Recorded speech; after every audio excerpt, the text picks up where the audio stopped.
அன்பார்ந்த தனுசு ராசி நேயர்களே, தனுசு ராசிக்கு ரொம்ப சுபிக்ஷமான நேரம், ரொம்ப சுபிக்ஷமான நேரம்.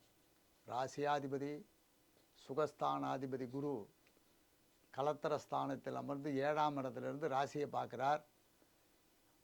மே மாதத்துக்கு மேலே உச்சப்பட போகிறார். 3ஆம் இடத்தில் ராகு, 4ஆம் இடத்தில் சனி பகவான். இதுதான் 2026 கிரகநிலை. இந்த 2026இல் உங்களுக்கு என்ன நன்மை?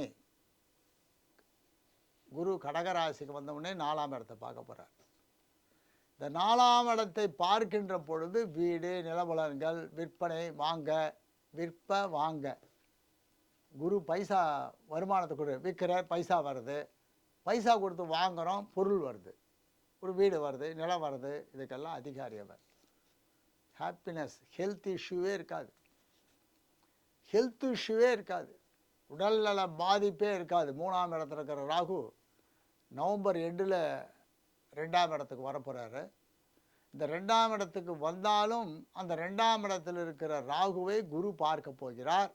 ஹெல்த் இஷ்யூ வராது, டென்ஷனே ஆகாதீங்க, கோவமே படாதீங்க, பி ஹாப்பி, ஜாலியாக இருக்கும். சந்தோஷமாக நீங்கள் இருக்க வேண்டுமானால் உங்களுக்கு கிரகங்கள் பலமாக இருக்க வேண்டும். உங்கள் அதிபதியே குரு உச்சம், அதிபதியே குரு 7ஆம் இடத்தில், 4ஆம் அதிபதியான குருவே 7ஆம் இடத்தில் அமர்ந்து உங்கள் ராசியை பார்க்குறார். மேற்கு மேலே உச்சப்பட போகிறார். இதை விட வேறு என்ன சிறப்பு இருக்குது?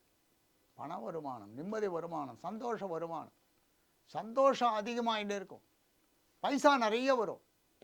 தனஸ்தானத்தை குரு பார்க்க போகிற, குடும்பத்தில் ஒற்றுமை, குடும்பத்தில் சுப நிகழ்வு, குடும்பத்தில் உள்ளவர்களுக்கு சுக நிகழ்ச்சி ஏற்படுத்தி கொடுப்பார்.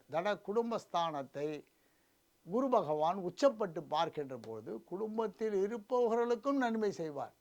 தனுர் ராசியில் இருக்கிற குடும்பத்தில் இருப்பவர்களுக்கும், தனுர் ராசிக்கே ரொம்ப நல்லது செய்வார்.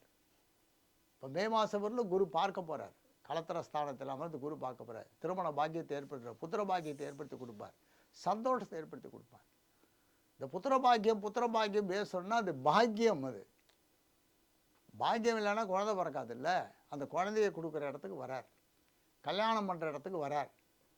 அப்போ குடும்பஸ்தானத்தை பார்க்கச்சே கல்யாணம் ஆனவங்களுக்கு குழந்தையை கொடுப்பார். தன வருமானம், வேலை இல்லாதவனுக்கு வேலையை கொடுப்பார். இப்போ தனுர் ராசிக்கு அதெல்லாம் எவ்வளோ பவர் பாருங்க, அற்புதமான நேரம். சங்கடகர சதுர்த்திக்கு போய் ஒரு பிள்ளையாருக்கு அர்ச்சனை பண்ணுங்க, மாதத்தில் ஒரு நாள். ஒவ்வொரு சனிக்கிழமையும் நரசிம்மரையும் அனுமாரையும் சேவிங்க. ஒவ்வொரு சனிக்கிழமையும் லட்சுமி நரசிம்மருக்கு அனுமாருக்கும் நம்ம வணங்குகின்ற பொழுது அவர்கள் வாழ்க்கையில் கஷ்டமே வராது. சனிக்கிழமை முடியல, என்றைக்கு வணங்கணும், இன்றைக்கி தான் அப்படின்றதே இல்லை. எந்த கிழமையில் வணங்கலாம், எந்த கிழமையில் நாம் வணங்கினாலும் அந்த கடவுள் ஏற்றுக்கொள்கிறார். இப்போ லீவுனால சனிக்கிழமைன்னு சொல்ல, சனி பகவான் தனகுடும்ப ஸ்தானாதிபதி, விராக்கர ஸ்தானாதிபதி, சகோதர ஸ்தானாதிபதி, 4ஆம் இடமான அஸ்தாரச சனி பகவானை இருக்கிறதுனால சனிக்கிழமை போய் அனுமாரையும் நரசிம்மரை சேர்க்கணும். பாக்கியஸ்தானாதிபதி சூரியன், அங்கே கேது பகவானை உட்காந்தா சகடகத்திரி பிள்ளையாருக்கு அர்ச்சனை பண்ண சொல்கிறோம். இதை பண்ணுகின்ற பொழுது உங்கள் வாழ்க்கையில் எந்த கஷ்டமும் வராது. தேவையில்லாத சிந்தனையே வேண்டாம், பயமே வேண்டாம், விசாரமே வேண்டாம், டென்ஷனே ஆகாதீங்க.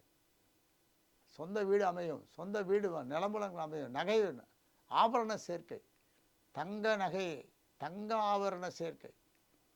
ஏன்னா உங்கள் ராசியாதிபதி குருவே தங்கம் உச்சத்துக்கு போகிறார். குரு உச்சத்துக்கு போனாலும் விலை எவ்வளோ உச்சத்துக்கு போனாலும் நீங்கள் வாங்குகிற அளவுக்கு வசதி கொடுத்துருவார். நிறைய வாங்குவீங்க, ரொம்ப சந்தோஷமாக இருப்பீங்க. உணவு கரெக்டாக இருக்கட்டும், உணவு ரொம்ப முக்கியமானது. அஷ்டமாதிபதி சந்திரன் ஜாதகத்தில் அவர் ராசியில் போய் உட்காண்டிருக்கார். அவர் ராசியில் உட்காந்து குரு பார்வை பெற்று குருச்சந்திர யோகம்னு ஒரு யோகத்தை கொடுக்குறார். நல்லா சாப்பிடுங்க, அமைதியாக இருங்க, நல்ல பிடிச்சதெல்லாம் பாருங்க, பாட்டு கேளுங்க, பிடிச்ச ஸ்லோகங்கள் சொல்லுங்கள், பிடிச்ச இடத்துக்கு போங்க, பிடிச்ச நட்பு வச்சுக்கோங்க, பிடித்தவர்களோடு பேசுங்க, பிடிக்காதவர்களோடு பேசாதீங்க. நட்பு பிடித்தவர்களோடு இருக்கட்டும். இந்த தனுராசிக்கு ஒரு பெரிய பவர் இல்லைன்னா தேவையில்லை. 12ஆம் இடத்தில் செவ்வாய், 2ஆம் அதிபதி சனி பகவான்.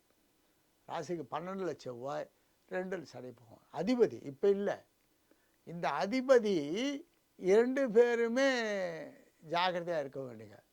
பிடிக்காதவங்களோடு நட்பே வேண்டாம். பிடிக்காதவங்களோடு பேசாதீங்க. வியாபாரம் பண்ணுறீங்க, வியாபாரம் பண்ணுகின்ற போது ரொம்ப கேர்ஃபுல்லாக இருக்கும். வியாபாரிகள் ஜாக்கிரதையாக இருக்கவும், செய்கிற தொழிலில் ஜாக்கிரதையாக இருக்கும். ஸ்ரத்தை தான், வேற என்ன இருக்குது? 10ஆம் இடத்தை சனி பகவான் பார்க்கிறார். 10க்கு உண்டான புதன் நல்லவர், புதன் கேந்திராதிபதி. ஜாக்கிரதையாக பண்ணுங்க. செய்கிற தொழிலில் அக்கறை, ரொம்ப நல்லா இருப்பீங்க. எந்த கஷ்டமும் வராது. மேன்மை தானாக வரும். உச்சப்படுகின்ற குரு பகவானால் நன்மை மேலும் அதிகமாகும். அது 8ஆம் இடமாக இருந்தாலும் மேன்மை நன்மையாகும். ரொம்ப நன்னா இருப்பீங்க. எல்லாம் வல்ல இறைவனை பிரார்த்தித்துக் கொள்கிறோம்.